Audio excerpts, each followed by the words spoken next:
দাখিল নবম শ্রেণীর শিক্ষার্থীরা তোমরা কেমন আছো? আশা করি সবাই ভালো আছো। তো তোমাদের ইসলামের ইতিহাস বিষয়টির বার্ষিক শুরু হচ্ছে দ্বিতীয় অধ্যায় থেকে, অর্থাৎ হযরত মুহাম্মদ সাল্লাল্লাহু আলাইহি ওয়াসাল্লামের মাদানী জীবন।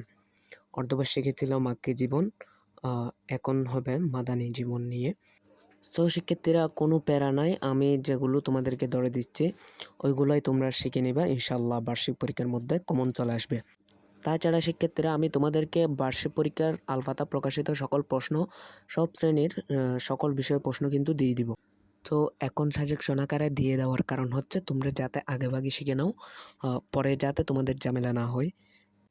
সো শিক্ষার্থীরা এখানে দ্বিতীয় অধ্যায়ের সৃজনশীল প্রশ্নের মধ্যে তোমরা হচ্ছে গিয়ে গাইডের না, নোট বই কিনবা। তোমরা সবাই ক্লাস 9-এর যারা আছো, 10-এ গিয়ে আবার তোমরা সবাই গাইড কিনবা।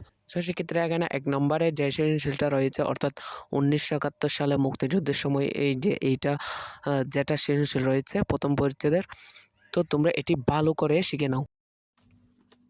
সো দ্বিতীয়ত তোমাদের রয়েছে শিক্ষার্থীরা 3 নম্বর সৃজনশীল প্রশ্ন, অর্থাৎ 3 নম্বর হচ্ছে এখানে তুফেল ও তানভীর 2 ভাই।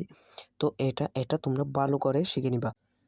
তোমাদের এখান থেকে আমি 3টে সৃজনশীল ধরে দিয়েছি। তো শেষ সৃজনশীল যেটা দিব সেটা হচ্ছে গিয়ে 5 নম্বর।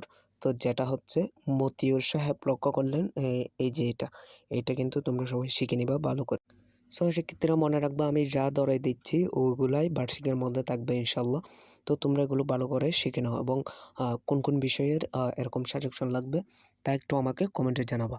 এবং তোমরা এরকম সব পরিচ্ছেদের এবং সব পাঠের সাজেশন পেতে চ্যানেলটিকে সাবস্ক্রাইব করো, এবং যারা এখনও সাবস্ক্রাইব করোনি তারা সাবস্ক্রাইব করে ফেলো, আর যারা সাবস্ক্রাইব করেছো তাদেরকে অসংখ্য ধন্যবাদ।